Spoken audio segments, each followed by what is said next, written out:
नमस्कार, Om Shanti. Godlywood studio के fit and fine show में आपका स्वागत है। कल हमने बात की थी हार्ट अटैक क्या है, हार्ट अटैक क्यों होता है और इसके कारण क्या हैं। आज हम बात करेंगे हार्ट अटैक से रिलेटेड लक्षणों के बारे में। और आज हमारे साथ फिर एक बार मौजूद हैं डॉक्टर सतीश गुप्ता, जो एक सीनियर कार्डियोलॉजिस्ट हैं। डॉक्टर साहब, आपका बहुत बहुत स्वागत है। नमस्कार। नमस्कार। डॉक्टर साहब, कल हमने बात की थी हार्ट अटैक क्या है, क्यों होता है और इसके कारण। आज हम आपसे जानना चाहेंगे इसके लक्षण क्या हैं, कैसे हम पता करें कि ये हार्ट अटैक ही है।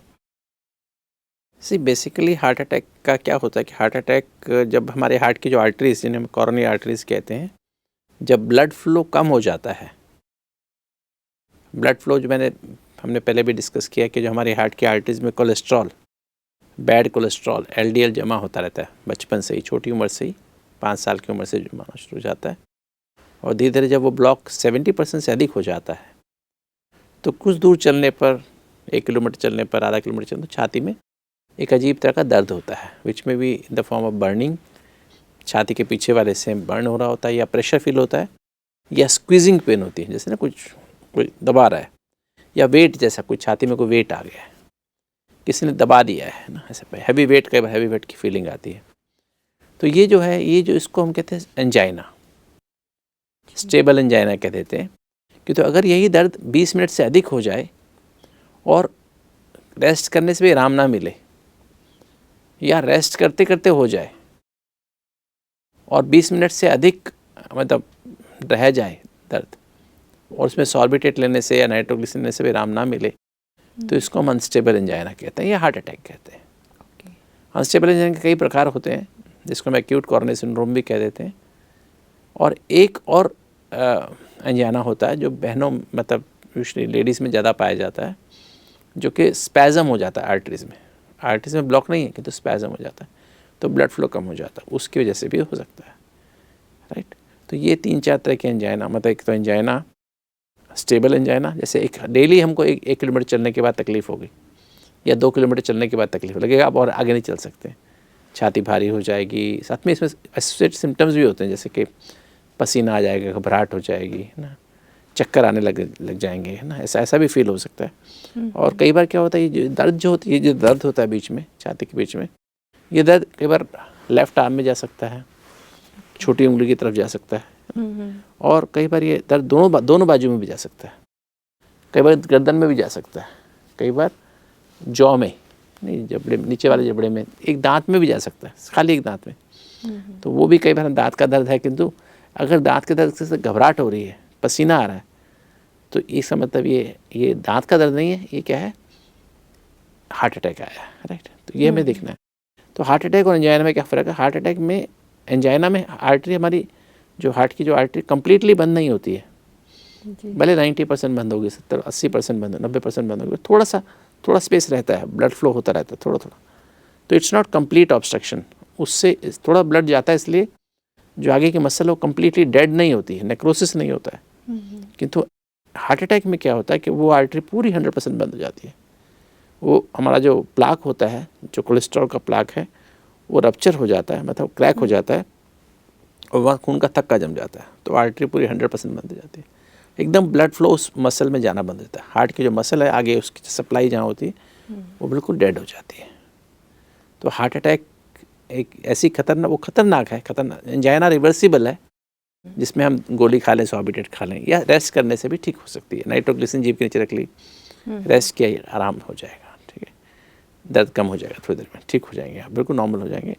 ECG में चेंज आएगा, वो भी रिवर्स हो जाएगा। किंतु हार्ट अटैक जो होगा, उसमें दर्द 20 मिनट से अधिक रहेगा, साथ में डिफ्यूज डायफ्रोसिस, जोर से पसीना आएगा, बहुत जोर से घबराहट होगी, सॉर्बिटेट लेने से भी या नाइट्रोग्लिसरीन लेने से भी फ़ायदा नहीं होगा।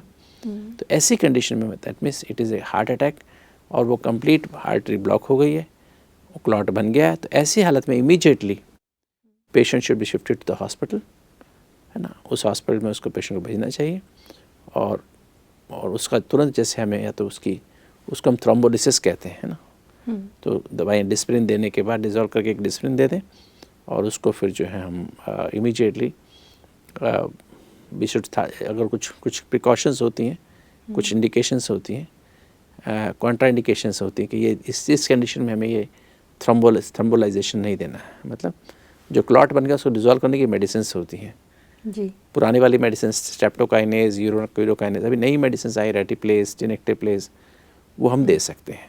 अगर हमारे आसपास में एक घंटे के डिस्टेंस में या 3 घंटे के अंदर अंदर हम ऐसे सेंटर में पहुंच सकते हैं जहां इमरजेंसी एंजियोप्लास्टी की जा सकती है। जी। जिस आर्टरी में ब्लॉक हुआ है, जिस आर्टरी में क्लॉट बना है, उसी आर्टरी में हम क्या करते हैं, एक गाइड वायर डाल के और फिर एक कैथेटर डालते हैं, बैलून, और उसके ऊपर स्टेंट होता है, वहाँ जा करके हम उसको इन्फ्लेट करके और वहाँ स्टेंट फिक्स कर देते हैं। जी। तो ये प्राइमरी, इसको पीसीआई कहते हैं, primary angioplasty, primary percutaneous coronary intervention कहते हैं। और इससे फ़ायदा होता है, पेशेंट की जान बच सकती है और इसमें फ़ायदा होता है। विदिन 24 आवर्स अगर सपोज़ आपने थ्रोम्बोलिसिस किया, पेशेंट को इंजेक्शन दिया, वो जो इंजेक्शन जो आता है क्लॉट को डिज़ोल्व करने का, हमने दिया, और उसके बाद भी पेशेंट का क्लॉट डिज़ोल्व नहीं हुआ, ईसीजी में चेंजेस रिवर्स नहीं हुए, तो फिर हमको रेस्क्यू एंजियोप्लास्टी कहते हैं। वो 24 घंटे के अंदर अंदर कर सकते हैं जी। क्योंकि अगर पेशेंट का वो क्लॉट डिज़ोल्व नहीं होता है तो हमें पेशेंट का ब्लड प्रेशर लो होने लगता है ना, हार्ट रेट बढ़ने लगती है, बहुत कई तरह की समस्याएं, पेशेंट कार्डियोजेनिक शॉक में जाने लगता है। जी। तो ऐसे केसेस में ये जो रेस्क्यू एंजियोप्लास्टी मदद करती है। तो विदिन 24 आवर्स भी, ऐसे 3 घंटे के अंदर अंदर होना चाहिए। अगर नहीं हम कर पा रहे हैं या सपोज हमने थ्रोम्बोलिसिस किया, पेशेंट को फ़ायदा नहीं हुआ, एंजियोग्राफी और ईसीजी में चेंजेस नहीं हुए, इको में चेंजेस नहीं आए, इकोकार्डियोग्राफी भी हम अर्जेंट कर लेते हैं। और कुछ कार्डियक एंजाइम्स होते हैं, ट्रॉपाई टेस्ट कहते हैं, CPK MB होता है, वो टेस्ट करा लेते हैं पेशेंट के, उसमें चेंजेस आते हैं तो कंफर्म हो जाता है कि पेशेंट को हार्ट अटैक हुआ है। एंजाइना में ट्रॉपाई बढ़ता नहीं है, कार्डियक एंजाइम्स बढ़ते नहीं हैं, राइट, किंतु हार्ट अटैक में ये चेंजेस आ जाते हैं। ट्रॉपाई पॉजिटिव हो जाता है, हार्ट के एंजाइम्स बढ़ जाते हैं, कार्डियक एंजाइम्स बढ़ जाते हैं, और फिर हमें इससे कंफर्म हो जाता है कि पेशेंट को हार्ट अटैक है। हमें पेशेंट को थ्रोम्बोलाइजेशन करना चाहिए या प्राइमरी एंजियोप्लास्टी करनी चाहिए, जिससे पेशेंट की जान बच सके, क्योंकि हार्ट अटैक अपने आप में एक खतरनाक समस्या है जिसका तुरंत उपचार किया जाना चाहिए। जी। और एक बात और भी है, ये अपने दर्शकों को मैं क्लियर कर दूं, काफ़ी सारे पेशेंट ऐसे होते हैं, लगभग 30% पेशेंट्स, और स्पेशली डायबिटीज़ वाले, जिनको डायबिटीज़ है साथ में, उनको कोई सिम्टम होता ही नहीं, छाती में दर्द होता नहीं, घबराहट भी जैसे बहुत मामूली सी कमज़ोरी आती है, और आदमी उसे इग्नोर कर देता है, शायद थोड़ी कमज़ोरी होगी, ऐसी ही कमज़ोरी समझ करके उसे छोड़ देते हैं। रात में सोते सोते होता है, नेक्स्ट डे उठने को दिल नहीं करता, थोड़ी वीकनेस लगती है, मैं आज तो मैं ऑफिस नहीं जाऊँगा, आराम करूँगा बस। एक दिन आराम करते हैं, अगले दिन थोड़ा बेटर हो जाते हैं और आदमी काम पे चला। तो साइलेंट हार्ट अटैक, मतलब ECG बदल जाता है, इसी चेंजेस आते हैं। तो जब ये पेशेंट, ऐसे पेशेंट 30% लगभग 30% पेशेंट ऐसे होते हैं, उनका ECG में चेंज आता है जी। हम देखते हैं अरे आपको तो हार्ट अटैक आ चुका है, पेशेंट कहता है मुझे तो कभी हार्ट अटैक आया नहीं, बट ECG शो करता है कि उसको हार्ट अटैक आ चुका है। इकोकार्डियोग्राफी करते हैं तो उसमें दिखाई देता है कि हार्ट की दीवार मर चुकी है, इतनी दीवार मर चुकी है, उसमें हार्ट अटैक आ चुका है। तो ये हमको ऐसा कई बार ऐसा भी फील होता है कि जैसे गैस बन रही है, एसिडिटी हो रही है जी। और आदमी कई बार सोचता है तो मेरे को एसिडिटी की बीमारी पहले से है, गैस बन गई है, ऊपर को चढ़ रही है ना। तो कई बार आदमी इसलिए भी इसको इग्नोर कर देता है। तो कई बार तस्वीर कभी भी इसको सीरियसली लेना चाहिए। छोटी उम्र में भी अगर 15 साल, 20 साल, 25 साल, 30 साल में भी आपको होता है और वो रूटीन की मेडिसिन से, सपोज आपने गैस की दवाई ली, एसिडिटी की दवाई ली, उससे फ़ायदा नहीं हो रहा है, तो इमीडिएटली डॉक्टर को कॉन्टैक्ट करना चाहिए। ठीक है। कई बार छाती का दर्द ऐसे ही हम सोचते हैं मस्कुलर पेन हो रही है, मस्कुलर नहीं। 19-20 साल के भी व्यक्ति को अगर छाती में यहाँ बीच में दर्द हो रही, घबराहट हो रही, साथ में पसीना आ रहा है, या छाती बाजू में दर्द जा रहा है, गर्दन में या पीछे को या दोनों बाजू में दर्द आ रहा है, या गला चोक हो रहा है, तो माइल्ड चोकिंग भी अगर हो रही है तो immediately we should consult the doctor. ECG कराना चाहिए, इको कराना चाहिए, ब्लड टेस्ट कराने चाहिए और हमें डायग्नोज करना चाहिए। ऐसे काफ़ी बार केसेस ऐसे होते हैं यंग लोगों में भी। हम सोचते हैं तो 20 साल का लड़का है, इसको क्या हार्ट अटैक आ सकता है। उसको भी अगर ऐसा सिम्टम कुछ हो रहा है और सिम्टम नहीं भी हो रहा है, वीकनेस जैसे लग रही है, तो भी ECG करके देख लेना चाहिए। अच्छा, एक चीज़ और भी है, ये मैं दर्शकों को कह देना चाहूँगा, कई हार्ट अटैक आता है, ECG दिखाता नहीं है, पर सिम्टम टिपिकल होते हैं हार्ट अटैक के। पर ECG नॉर्मल होता है या थोड़े चेंजेस होते हैं जी, डेफिनेटिव नहीं होते हैं, तो भी हमको पेशेंट को we should treat as heart के पेशेंट की तरह ट्रीट करें। और इकोकार्डियोग्राफी से और कार्डियक एंजाइम जो टेस्ट हम कराते हैं, ब्लड टेस्ट कराते हैं, उनसे कंफर्म हो जाता है कि पेशेंट को हार्ट अटैक है या नहीं है। तो मैं सिर्फ ये कहना चाहूँगा अपने भाई बहनों को कि हार्ट अटैक के सिम्टम्स कई बार बहुत ज़्यादा हो सकते हैं, कई बार नहीं भी हो सकते हैं, कई बार बहुत माइल्ड हो सकते हैं। उम्र का कोई बात नहीं है ना, किसी भी उम्र में हो सकता है। मैं तो कहूँ 15 साल से लेकर बाद में किसी भी उम्र में किसी कुछ भी हो सकता है। इसलिए never never never neglect this symptoms, है ना। कमज़ोरी को भी नेगलेक्ट नहीं करें। अच्छा सडन आपको वीकनेस लग रही है तब नेगलेक्ट नहीं करें, तुरंत डॉक्टर को कंसल्ट करें और पूरी इन्वेस्टिगेशन कराएं और इसको प्रॉपर इसकी निदान अथवा डायग्नोसिस हो, फिर उसके अकॉर्डिंगली ट्रीटमेंट प्लान किया जाए और प्रिवेंशन के हिसाब से, जो ताकि भविष्य में ऐसी बीमारी ना हो, उसके लिए हमें प्रॉपर प्लानिंग करनी चाहिए। डॉक्टर साहब आपसे जानना चाहेंगे, एक होता है हार्ट अटैक और एक वर्ड्स आता है हार्ट फेलियर, तो इसमें क्या डिफरेंसेस है? हार्ट अटैक तो मैंने बताया, जैसे हार्ट अटैक तो होता है कि हमारी आर्टरीज ब्लॉक हो गई जी, अगर पूरी ब्लॉक नहीं तो एंजाइना होता है जी, वो रिवर्सिबल होता है, 20 मिनट से कम पेन होता है, उसको हम रेस्ट से और दवाई से ठीक कर सकते हैं। और हार्ट अटैक में क्या होता है कि जैसे मैं बताया कि हार्ट की आर्टरी का अंदर जो प्लाक है, कोलेस्ट्रॉल का जो जमा हुआ है, वो क्रैक हो जाके क्लॉट बनता है, 100% ब्लॉक हो जाता है। Sudden 100% blockage leads to heart attack. उससे हमारा हार्ट का हिस्सा कुछ मर जाता है। हार्ट फेलियर बिल्कुल टोटली डिफरेंट थी चीज़ है। हार्ट फेलियर में क्या होता है, हार्ट फेलियर में जो हमारी जो हार्ट का पंपिंग पावर है ना जी, जो हमारा लेफ्ट वेंट्रिकल रखता रहता है, तो वो जो है उसकी फेलियर, मतलब अचानक से हार्ट पंप ख़राब हो जाए। हार्ट पंप हम दो काम करता है, एक तो आराम काम करता है, सिकुड़ता है, एक फैलता है, सिकुड़ता है, फैलता है, सिकुड़ता है, आराम करता है।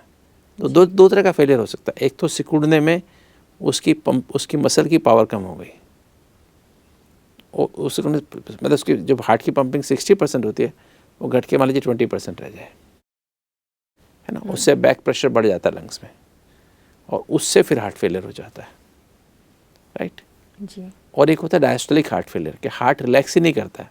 जी, हार्ट काम अच्छा कर रहा है, 60% काम करके तो आराम नहीं कर रहा है, जी, हार्ट पूरा खुलता नहीं है, हार्ट सिकुड़ा पर रिलैक्स नहीं किया, जी, तो उससे भी हार्ट फेलियर हो जाता है। उससे हार्ट बीट भी फास्ट हो जाती होगी? हाँ, नहीं जरूर नहीं है, वो तो हार्ट फेलियर होने के बाद यूजली हार्ट बीट दो तरह से हो सकता है। हार्ट फेलियर होने के बाद हार्ट बीट फास्ट भी हो सकती है और स्लो भी हो सकती है, जी, राइट। तो ये हार्ट फेलियर में बीपी बढ़ भी सकता है, घट भी सकता है, जी, दोनों कंडीशन हो सकती हैं।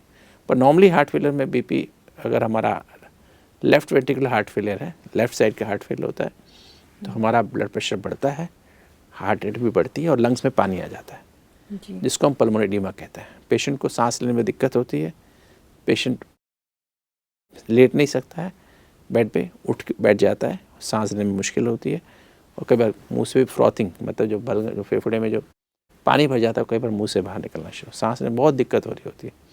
जो हम पल्स ऑक्सीमीट्री करते हैं ना, सैचुरेशन, जी, नॉर्मली जो 97-98% आता है, जी, वो घट जाएगा एकदम से, मतलब वो 80% रह जाएगा, 85% रह जाएगा, 70% हो जाएगा, क्योंकि सारे लंग्स में पानी भर गया है। जी, में ऐसे पेशेंट को तुरंत हम हॉस्पिटल में एडमिट करके और उसकी जो लंग्स में जो पानी भर गया है, ब्लड प्रेशर जो बढ़ गया है, जो हार्ट फेलियर का इलाज करते हैं और वो पेशेंट को बचा सकते हैं। और जो डायस्टोलिक हार्ट फेलियर है उसमें भी हमें थोड़ा सा प्रिकॉशन लेनी होती है। और कई बार जो है एक होता है congestive heart failure, congestive cardiac failure, उसमें राइट साइड का हार्ट फेल हो जाता है, पैरों में सूजन आती है, ये हमारा हार्ट का ये जेवीपी जो होता है ना, यहाँ पर एक पल्स दिखाई देती है, नेक में राइट और लेफ्ट साइड में वेन होती है अंदर, इंटरनल जुगुलर वेन, उसमें एक पल्स दिखाई देती है, वो प्रेशर बढ़ जाता है, वो देख सकते हैं। पैरों में सूजन, लीवर में सूजन आ जाती है, पेट में पानी भी आ सकता है ना, पेट के एसाइटिस हो सकता है। तो ये सिम्टम हो तो डॉक्टर के डायग्नोस करने की बात है। अगर कभी भी आपको ऐसा लगे, किसी को भी लगे ऐसा, तो वो ऐसा अचानक से उसको सांस फूलने लगे, तकलीफ हो, तो तुरंत डॉक्टर को कंसल्ट करना चाहिए। अगर पैरों में सूजन आ रही है, आपके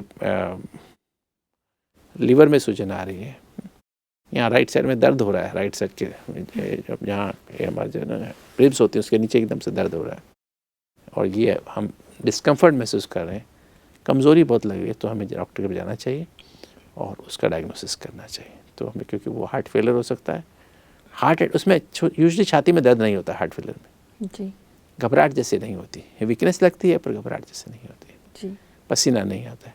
और हार्ट अटैक में दर्द होती है, घबराहट होती है, पसीना आता है, दर्द रिडेट करता है, जी। चक्कर आते हैं। तो ये सिम्टम में थोड़ा फ़र्क है दोनों में, तो और पर ट्रीटमेंट टोटली डिफरेंट है। जी, आजकल एक और क्वेश्चन आ रहा है हमारे पास कि जो ये कोरोना वैक्सीन लगी है, तो क्या इस वैक्सीन का असर भी होता है हमारे हार्ट पर, या इस वजह से हार्ट अटैक भी आने के चांसेस हैं? कोरोना, ये बहुत अच्छा क्वेश्चन है। और लोगों में जब से कोरोना पैंडेमिक आया, कोरोना 19 पैंडेमिक आया, तो लोगों के मन में एक बड़ा कन्फ्यूजन हो गया, क्या कोरोना से हार्ट अटैक बढ़ रहे हैं या कोरोना वैक्सीन से हार्ट अटैक बढ़ रहे हैं। जी, ये कन्फ्यूजन लोगों के मन में बड़ा है, पर अभी तक ऐसा कोई एविडेंस नहीं है कि कोरोना वैक्सीनेशन करने से हार्ट अटैक बढ़ रहे हैं। कोरोना इटसेल्फ, कोविड-19 इन्फेक्शन होता है, जब इन्फेक्शन होता है तो साइटोकाइन स्टॉर्म होता है, जी, हमारी बॉडी में ऐसे केमिकल्स, एलर्जी, एक तरह की बॉडी का जो इम्यून सिस्टम है उसको फाइट करने के लिए उसको ऐसे केमिकल निकालता है, जिससे हमारा ब्लड थिक हो जाता है, जी, ब्लड चिपकने लगता है, गाढ़ा हो जाता है, खून जमने लगता है, स्पेशली जिनको लंग्स में इन्फेक्शन हो जाता है, जी, लंग्स में निमोनिया हो जाता है। जी, तो जिनको लंग्स में निमोनिया हो जाता है, या और भी ब्रेन की इन्वॉल्वमेंट होती है, नर्व्स की इन्वॉल्वमेंट होती है, आंतों के भी कई लोगों को इन्वॉल्वमेंट, इंटेस्टाइन की भी इन्वॉल्वमेंट हो जाती है, जिसमें सिस्टमिक इन्वॉल्वमेंट हो जाती है, जी, किडनी की इन्वॉल्वमेंट हो जाती है, रीनल इन्वॉल्वमेंट हो जाती है। ऐसे लोगों का ब्लड यूजुअली ज़्यादा थिक हो जाता है, और ऐसे पेशेंट्स को यूजुअली हम कोविड होने के बाद, कोविड-19 इन्फेक्शन होने के बाद हम उनको 3 महीने तक लगभग, डिपेंडिंग ऑन उनके क्या सिम्टम रहते हैं, क्या तकलीफ रहती है, साथ में कोमॉर्बिडिटीज़ क्या क्या हैं, ब्लड प्रेशर है, डायबिटीज़ है, हार्ट की बीमारी है, और कोई बीमारी भी है, सांस की बीमारी है, उसके अनुसार फिर हम बाद में लोगों को एंटीकोगुलेंट देते हैं ताकि खून पतला रहे। जी, तो खून गाढ़ा होने से, ये जो थिक हो जाने से, मतलब उसकी जो क्या बोलते हैं कोगुबिलिटी बढ़ जाती है, जमने की टेंडेंसी ज़्यादा हो जाती है, इसलिए हार्ट अटैक बढ़ जाते हैं। कोविड-19 इटसेल्फ, उससे हार्ट अटैक के चांसेस बढ़ रहे हैं, जी, ना कि कोविड वैक्सीनेशन से हार्ट अटैक बढ़ रहे हैं। तो ये एक क्या मिथ है, मिथ समझते हैं, जी, मतलब एक मिसनॉमर भी कह सकते हैं, एक लोगों में भ्रांति सी मिसबिलीफ है, भ्रांति पैदा हो गई जी, कि कोविड वैक्सीनेशन करने से हार्ट अटैक बढ़ रहे हैं। ऐसा बिल्कुल भी नहीं है। अभी तक ऐसा कोई एविडेंस नहीं है साइंस में, जी, मेडिकल साइंस में, किसी भी वर्ड में, सारे वर्ड में, जी, कि कोविड-19 वैक्सीनेशन से हार्ट अटैक बढ़ रहे हैं। जी, कोविड-19 इन्फेक्शन होने के बाद लोगों को हार्ट अटैक की चांसेस ज़्यादा हो रहे हैं। जी। तो बहुत बहुत धन्यवाद डॉक्टर साहब आपका। ओम शांति। ओम शांति। तो आज हमने जाना हार्ट अटैक के लक्षण के बारे में, साथ ही हमने बात की हार्ट फेलियर के बारे में भी, और कोविड-19 वैक्सीन से हार्ट अटैक का क्या संबंध है। अगर हार्ट से रिलेटेड आपका कोई भी क्वेश्चन है तो आप हमें नीचे लिखे ईमेल आईडी या व्हाट्सएप नंबर पर संपर्क कर सकते हैं। तब तक के लिए देखते रहिए फिट एंड फाइन शो। नमस्कार। ओम शांति।